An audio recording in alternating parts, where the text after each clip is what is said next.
Ampun Tuanku, may it please, I would like to cordially invite Mr. Faruz Nada, Executive Director of UN Global Compact Network Malaysia and Brunei, to humbly invite His Royal Highness Sultan Nazrin Muizzuddin Shah, Ibni Almarhum Sultan Azlan Muhibbuddin Shah Al-Maghfur-Lah, the Sultan of Perak Darul Ridzuan, to deliver the royal address.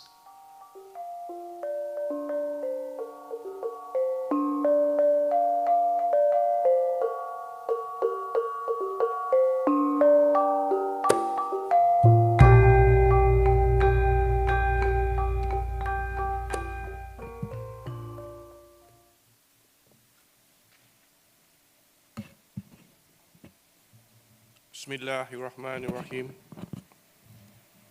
Very good morning, ladies and gentlemen. The market economy, as we know it, may be on the edge of a precipice. The climate crisis that we are undoubtedly now facing poses a clear threat to global trade and therefore to global growth and development. Adverse climate-related events are occurring with increasing regularity and increasing intensity. As the negative impacts of these devastating events accumulate, they are likely to lead sooner or later to market failures.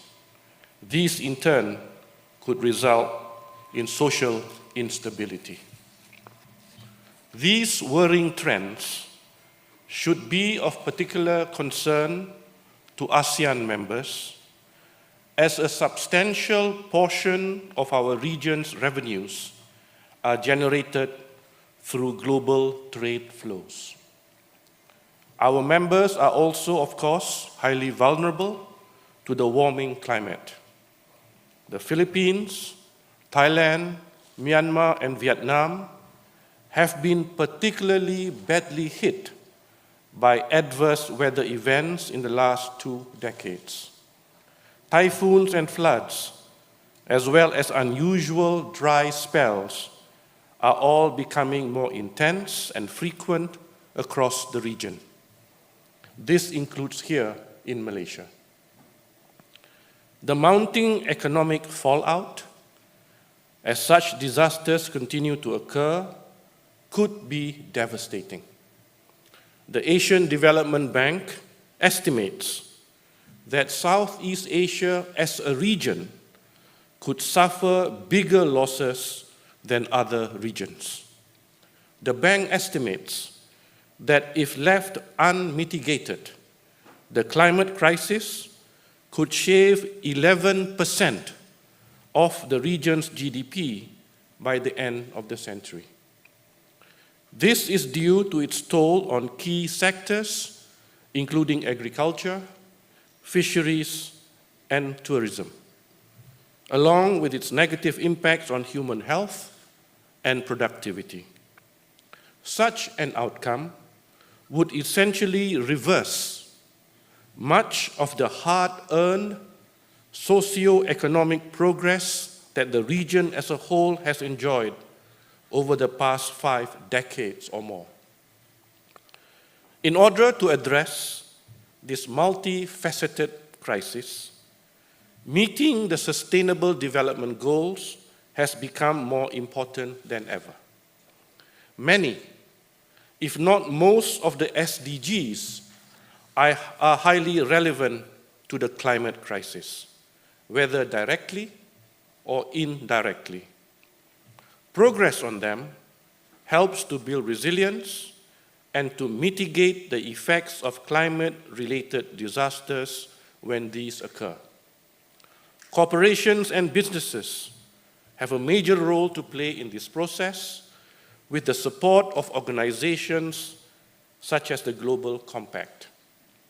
By acting more responsibly and by harnessing its own plentiful resources, including human capital, technology, and innovation, the corporate sector can and must make a significant contribution to the achievement of the SDGs. Since their inception in 2015, the world has been making steady progress towards the SDGs, albeit not uniformly and at a slower pace than that required to meet their 2030 deadline. On average, from 2015 to 2019, overall progress was gradually being made on all the SDGs. ASEAN members were even doing better than other parts of the developing world. Corporations in this region and beyond were also playing their part, contributing to various of the 17 goals, such as Goal 3 on gender equality, for example, by strengthening women's rights in the workplace. The COVID-19 pandemic, unfortunately, then pushed the SDG agenda on the back burner. Governments around the world were forced to divert their attention away from development and the climate crisis to meet the more pressing needs related to the pandemic. Companies had to focus on overcoming the immediate challenges and disruption resulting from the pandemic. The average SDG index score has thus slightly declined, and no overall progress has been made towards meeting the SDGs in either 2021 or 2022. However, sufficient time still remains to achieve at least some of these goals within the original time frame, if they are treated with the requisite urgency. Major disruptions, such as the pandemic, often lead to the adoption and implementation of bold and innovative ideas. This pattern has manifested repeatedly throughout history, and the COVID-19 pandemic may be no different. Indeed, various recent innovations relating to data gathering and dissemination appear to have much potential to help get the SDGs back on track. The corporate sector has much to contribute to this process, especially as it strengthens its own environmental, social, and governance metrics and reporting mechanisms. The focus of this event on the data-related aspects of the SDG challenge is thus timely and welcome. The importance of data gathering and dissemination, a process sometimes termed data curation, cannot be understated. It is often said that what we don't understand, we ignore, what we don't measure, we don't manage. This adage very much applies to our pursuit of the SDGs. Quality data on sustainability-related matters remain sparse and inadequate. The difficulties involved in assessing the necessary data were highlighted, for example, by the Malaysian Joint Committee for Climate Change as part of its preparations for a data catalogue for the Malaysian financial sector. In order to address this data deficit, we must diversify the data modalities that have traditionally been used. Data related to sustainability issues must also be democratized. The relevant data should be easily accessible to all interested parties.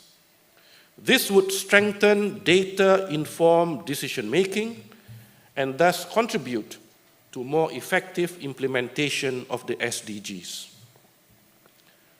Dissemination of such enhanced and expanded data sets would also help create greater awareness of the climate crisis and all its complexities, beyond the realms of sustainability and development specialists.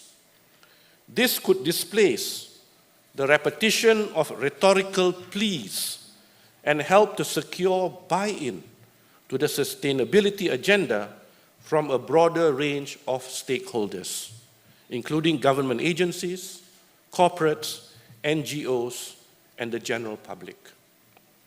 There has been a surge of late in innovative data curation methods and programs. This has been driven to some extent by the need to better understand, monitor, and manage the spread of COVID-19. These same innovations can now be scaled up and leveraged in the service of the SDG agenda and to fight the climate crisis. Several aspects are of particular interest. The first is the use of non-traditional data sources. These include citizen science and satellite data.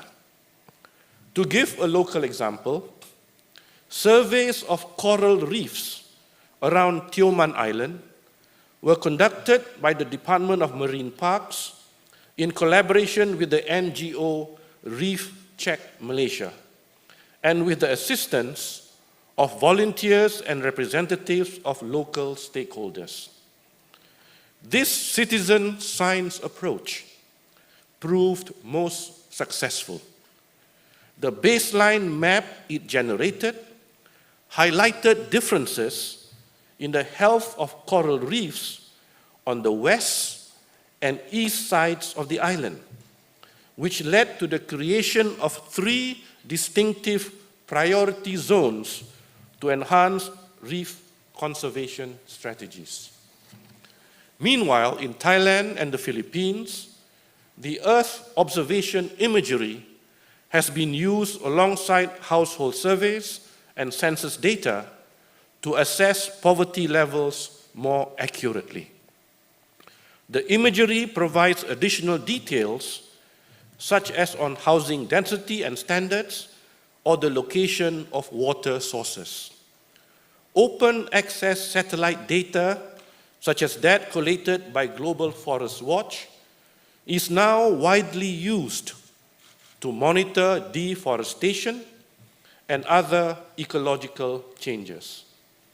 This provides an accurate, credible, and real-time source of information on land use change.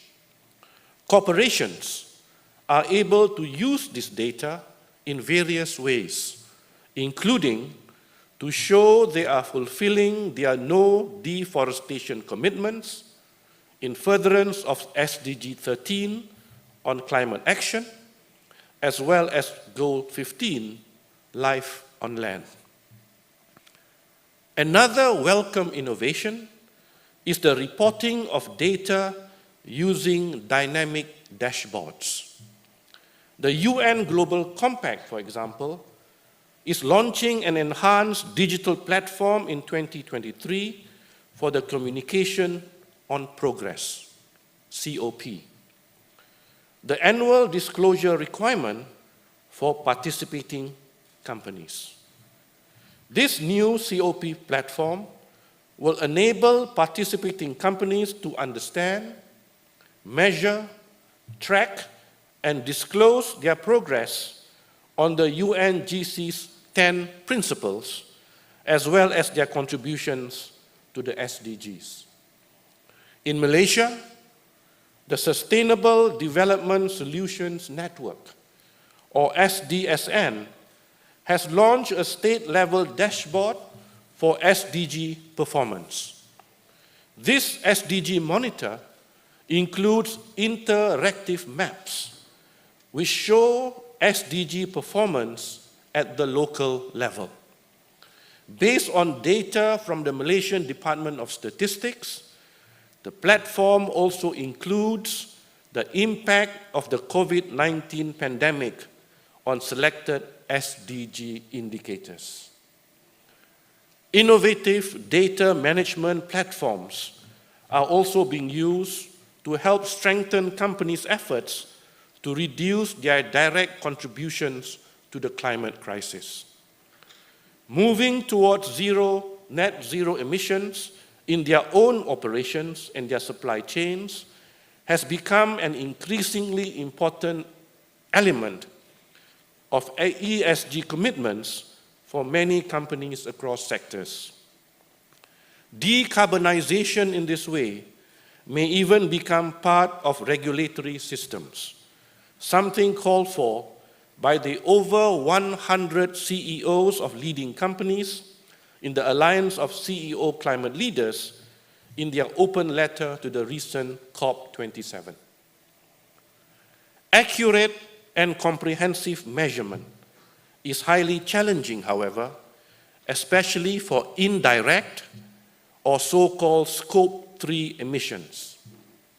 One ASEAN company, Singapore-based Terrascope, has developed a smart carbon measurement and management platform to help resolve this data problem.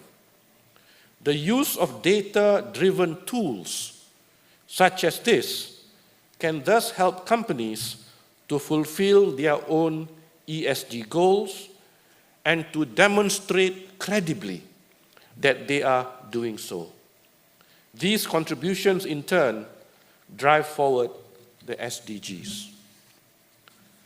Predictive analytics for ESG preparedness is another key area in which data can play a useful role.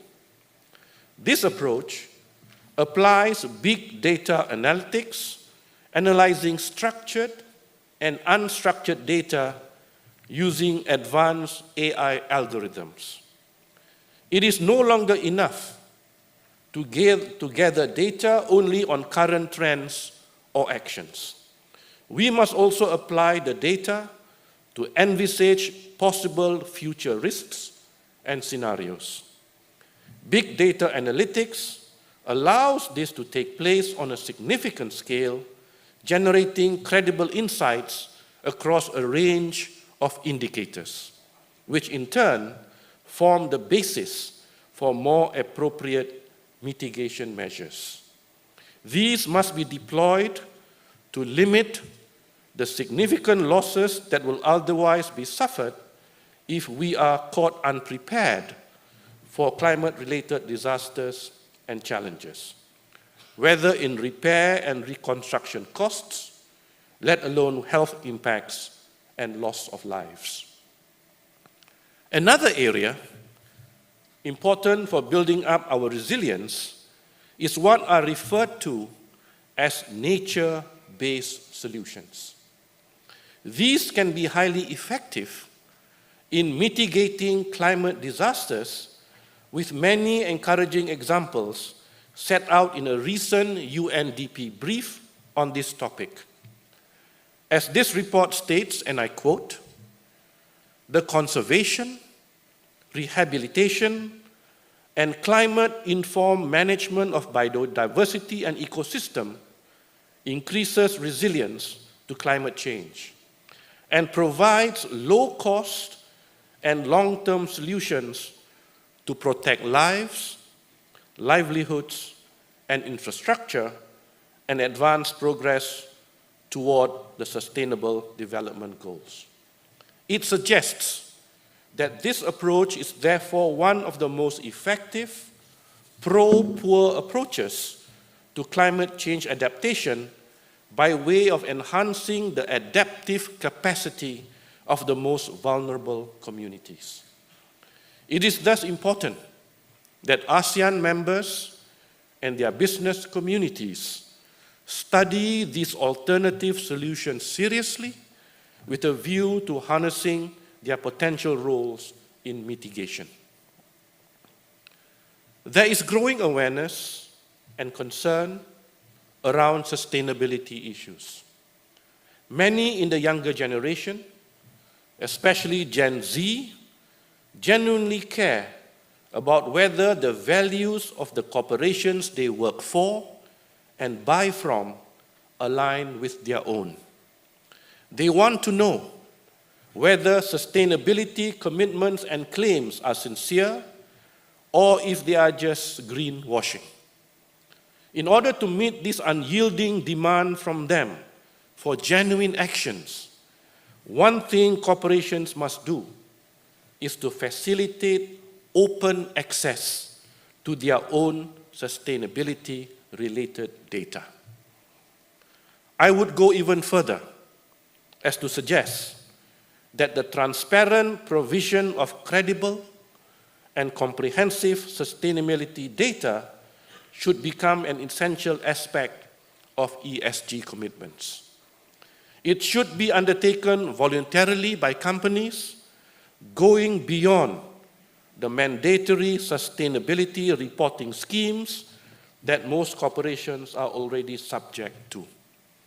To that end, I would encourage corporations to establish and maintain something like a corporate sustainability open data online platform, or CSOD for short.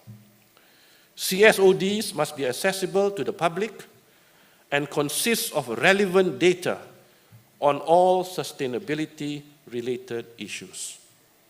CSODs should also provide information on the company's future sustainability goals, so the public can keep track of their implementation and progress. One good example of a CSOD already in operation is the ES Genome, a digital disclosure portal launched by the Singapore Exchange. This portal facilitates the reporting of ESG data in a structured and efficient manner.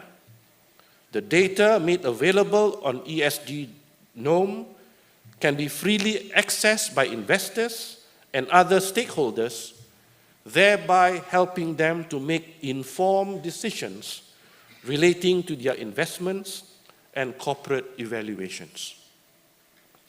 CSODs will also serve to assist in changing social norms.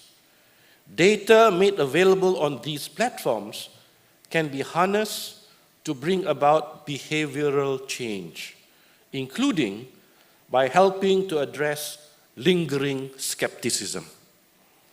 This unfortunately persists both about sustainable development in general, but especially about the climate crisis in particular.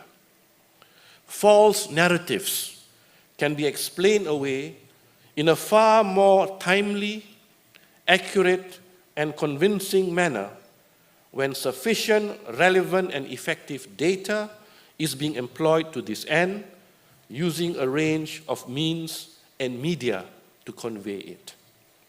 With this data, the actual situation in all its messy, complex, and necessary detail can be more fully grasped and by many more people. Only then can it be effectively tackled. Ladies and gentlemen, despite the many ways in which we are so far failing, and failing badly, to make the urgent and sweeping changes that are necessary to address the climate crisis, we must remain hopeful. At the recent COP27, again, despite significant shortcomings, important progress was also made in the agreement to establish a new fund for loss and damage. This reflects an acceptance on the part of rich countries responsible for the greatest emissions historically of their moral duty to support those bearing the brunt of the impacts. As we know, these are generally developing countries with the lowest emissions, both historically and to date, and which are the least able to withstand these devastating impacts. The framework of the SDGs may provide an effective means for channeling these new loss and damage funds to those in the greatest need. So the grave predicament that we face today in relation to the climate crisis and socio-economic inequalities can and must be resolved for the generations to come. All of us have an urgent role to play in this process, including the corporate sector through its ESG commitments and its more stakeholder-driven approach. We must ensure that this is our legacy for our children and our grandchildren. Thank you.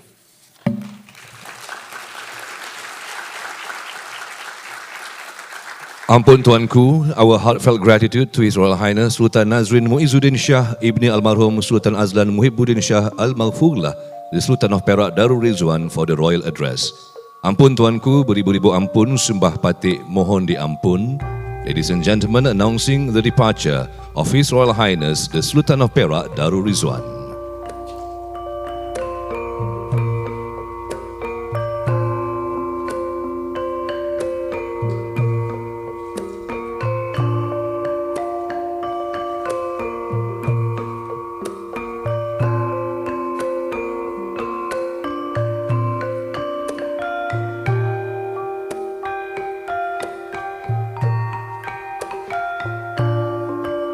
Well, ladies and gentlemen, we will now be adjourning for a coffee break